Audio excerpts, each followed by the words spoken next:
The scaffold is a widget in Flutter used to implement the basic material design visual layout structure. It is quick enough to create a general-purpose mobile application and contains almost everything we need to create a functional and responsive Flutter apps. This widget is able to occupy the whole device screen. In other words, we can say that it is mainly responsible for creating a base to the app screen on which the child widgets hold on and render on the screen.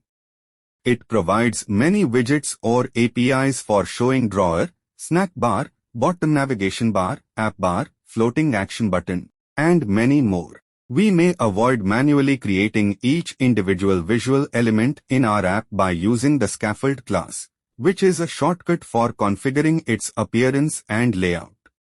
We can write less code to customize the app's appearance and feel, saving us time.